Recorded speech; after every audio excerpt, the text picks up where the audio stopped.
Cine Recap PH. Ang pelikulang ibabahagi ko ngayon ay patungkol sa pag-withdraw ng American troops sa Afghanistan na nagresulta ng libu-libong Afghan ang gustong tumakas sa kanilang bansa na takot sa pamumuno ng Taliban. Ang pelikulang ito ay ang French political thriller film na ipinalabas 2025 na pinamagatang 13 Days 13 Nights. Bago tayo magpatuloy, paki-like ang video at mag-subscribe na din sa channel na ito. Maraming salamat! Noong August 15, 2021, nang ang US military nag-withdraw sa Afghanistan at ang kabisera ay hawak na ng Taliban, libu-libong Afghan national ang gustong lumikas sa kinakatakutang marahas na pamumuno ng Taliban sa bansa. Kabilang ang embahada ng France naghahanda para sa paglikas na pinamumunuan ng Eternal Head Security na si Muhammad Bida, ang French ambassador na si Mariton na una nang pinalikas sakay sa helicopter patungong airport. Ang plano ay sabay-sabay silang lilipad palabas ng bansa pero nakatanggap ng tawag si Bida mula sa kanyang kaibigan na Afghan interpreter, na nagtatago matapos sumuko ang lahat ng mga kasamahan. Pinagtago ito ng security sa restaurant ng kaibigan upang doon sunduin. Agarang umalis ang security para puntahan ang Afghan interpreter. Pagdating doon inabutan niyang abala ang kaibigan na may-ari ng restaurant at hinikayat ng lumikas pero tumanggi ito. Pinuntahan niya na lang si Siddiqui na nagtatago roon upang maitakas ngunit may dumating na grupo ng Taliban, nagtago ang dalawa sa likuran ng sasakyan at nasaksihan ni Bida ang walang awang pagpatay sa kaibigan. Pag-alis ng dalawa nakasalubong nila sa daan ang libu-libong refugees na gustong lumikas, dumaan rin ang convoy ng Taliban buti na lang hindi sila napansin ngunit mahirap nang makadaan sa mga lansangan dahil isinara na ito ng Taliban, nakahanap sila ng daan pabalik sa embahada na ngayon ay dinagsa ng mga refugees. Hinarang sila ng mga nagbabantay na Taliban sa gate papasok sa embahada, kahit anong paliwanag ni Bida na doon siya nagtatrabaho pilit itong pinapalabas ng sasakyan, nang dumating ang kanilang commander pinagbigyan siyang dumaan habang napakarami ang gustong makapasok sa embahada. Gusto itong i-disperse ng kasamahan na si Martin, pero hindi sumang-ayon si Bida dahil may mga kababayan sila na nakahalo at balak isama ang mga ito sa airport kahit nakulang sila sa transportasyon. Sa labas dalawang journalist ang kinukunan ng pahayag ang isang Taliban sa marahas na panggigipit sa mga kababaihan. Ngunit nagalit ang Taliban sa pagkuha ng video at nagsimulang nagpaputok. Tumawag na si Bida sa ambassador upang humingi ng pahintulot na tulungan ang mga refugee sa kabila ng pagtutol ng kasama dahil masyado itong delikado. Pumayag ang ambassador na buksan ang gate kaya agaran nilang pinapasok ang mga refugee at nakilala niya si Eva kasama ang ina habang ang lahat ay binigyan ng pagkain at inumin. Ang journalist patuloy na nagko-cover ng pangyayari sa loob, pinagbawalan ito ng head security dahil magdudulot lang ito ng panganib. Nag-alala naman si Martin na baka may nakahalong mga Taliban sa refugee para mag-espiya, nagpadala sila ng officer para magbantay habang kausap ni Bida ang ambassador sa planong pagpapadala ng helicopter para sa agarang paglikas pero para lang ito sa may mga papel. Agad pinaalam ng head security sa mga kasama ang dapat nilang gawin. Ngunit umalma ang ilan sa mga refugee sa pag-alala na iiwanan sila roon dahilan ng magsimulang magkagulo. Pumagitan si Eva sa kanila na marunong magsalita ng lengguwaheng Afghan upang pakalmahin ang lahat. Habang kinukuha ang pangalan ng bawat refugee, kinausap ni Bida ang dalaga na napag-alaman na nagtatrabaho si Eva bilang isang humanitarian worker. Siya ay half Afghan at tanging ina na lang ang mayroon nito kaya umaasa siyang ligtas silang makaalis ng bansa. Nang gabing yun sisimulan na ng embahada ang planong paglikas sa mga refugee, dumating na ang mga helicopter na kanilang sasakyan kaya sabik ang lahat na sa wakas ay makakaalis na sila. Subalit bago pa lang makalapag inatake ng Taliban sa paligid ng embahada ang mga helicopter na napilitang mag-abort ng misyon. Dismayado man sa kinalabasan ng evacuation plan, balak na lang makipagnegosasyon ng ambassador sa Taliban para sa kanilang paglikas pero hindi pa alam kung kailan, nanganganib na din na kukulangin sila ng pagkain sa dami ng refugees na ayon sa kasama hindi sana nila dapat pinapasok. Dumating si Martin dala ang balita na tapos na ang kanilang misyon at kinailangan na nilang umalis ngayon. Hindi pumayag si Bida na iwanan ang mga refugee subalit ang problema iilan lang sila na kung salakayin ng embahada wala silang laban. Inihayag ng head security ang sinumpaan nilang tungkulin at mayroon itong plano pero hindi niya kakayanin ng siya lang mag-isa.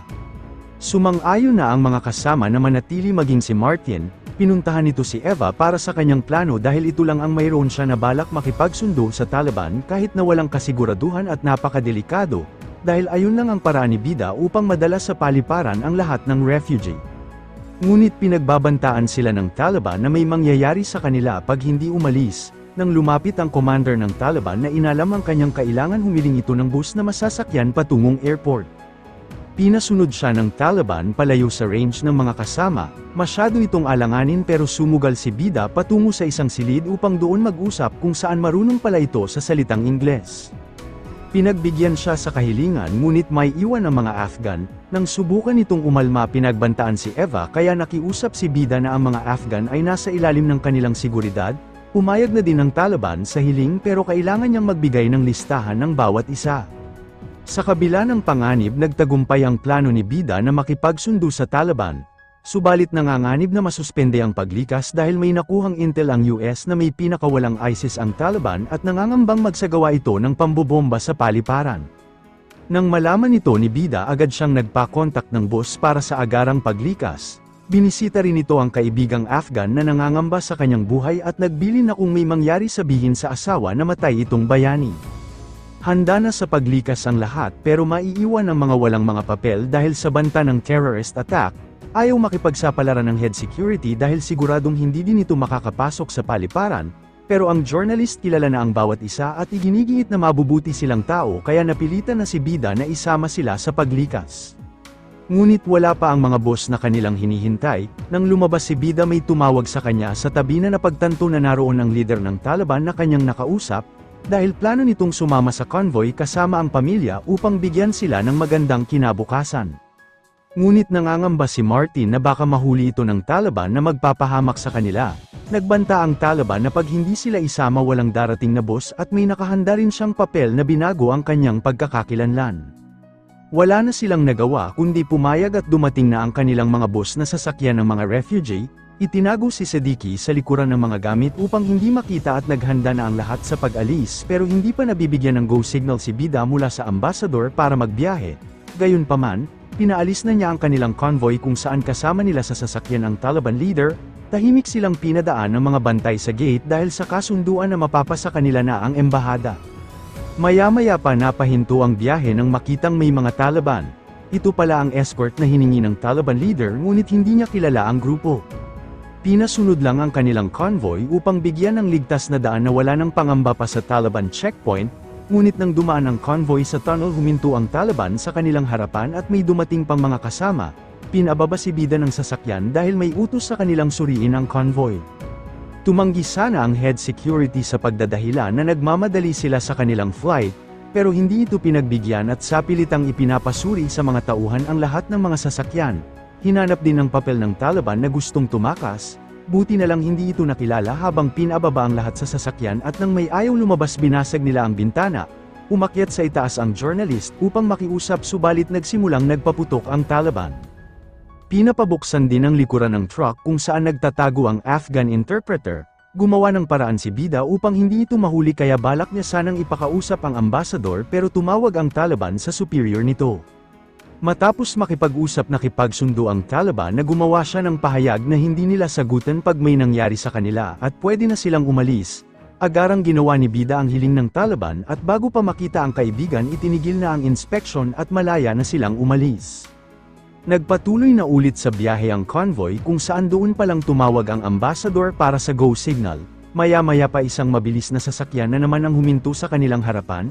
Pinababa ulit sila at nagpakilala si Bida na nagmula sa embahada ng Pransya, nang makumpirma mga Afghan Special Forces pala ang mga ito na kaalyado ng Estados Unidos kaya pinagbigyan silang dumaan. Sa ngayon ligtas na sa biyahe ang convoy pero may nangyaring hindi inaasahan, sumabit ang hulihang bus na sinasakyan ng journalist kasama ang ina ni Eva dahilan ng naiwan ito ng convoy. Walang kaalam-alam ang nasa unahan sa nangyari hanggang narating na ng mga ito ang airport. Makikita ang dagsa ng tao na gusto ring makatakas sa kanilang sariling bansa sa takot sa mga Taliban. Sa kabila nito matagumpay na nakapasok ang convoy sa loob na sinalubong ng ambassador, ibinigay nila sa US military ang Taliban leader subalit nang malaman na nawawala ang huling bus nag-alala si Eva sa ina pero ayaw na siyang payagan na makalabas. Kinabukasan, unti-unti nang inililikas ang mga refugee kasama si Siddiqui na gusto sanang makakuha ng bandila ng kanyang bansa. Sa isang pagpupulong sinundo ni Eva ang head security dahil nakausap na niya ang ina na naroon ito sa East Gate ng paliparan. Nagmadaling pinuntahan nila ang lugar upang hanapin ito roon, subalit dagsa ang mga tao sa gate na gusto ring makapasok at bantay sarado ng mga kasundaluhan. Malabo nila itong makita sa dami ng tao kaya pinalapit ni Eva ang ina habang umakyat rin si Bida upang tingnan mula sa itaas. Nang makita pinigilan siya ng US Army na makalapit at pinapaalis pero may tumulong sa kanyang babaeng sundalo na gumawa ng daan. Ngunit nadapa ang ina ni Eva, buti na lang bumalik ang journalist upang tulungan habang nakapasok na ang mga kasama, subalit nagsimulang nagkagulo sa gate dahilan ng isinara na ito ng mga sundalo at naiwan ng journalist kasama ang ina. Tinawagan ulit ito ni Eva upang pumunta sa kabilang gate, dahil rin sa bugso ng damdamin hindi na makausap ang dalaga sa pag-alala sa ina pero napakalma rin ito ng head security. Pagbalik nakita ni Bida ang US Army na tumulong sa kanya na nagngangalang na Cole, alaga nito ang batang natagpuan na hindi na mahanap ang ina. Unang beses niya pa lang sa Afghanistan at lahat ng mga kasama niya hindi handa sa ganoong sitwasyon pero kailangan nila itong harapin. May banta na naman na planong pag-atake sa loob ng paliparan, balak na itong isara ng US kaya agarang hinanap ni Bida ang dalaga pero hindi niya na ito makita.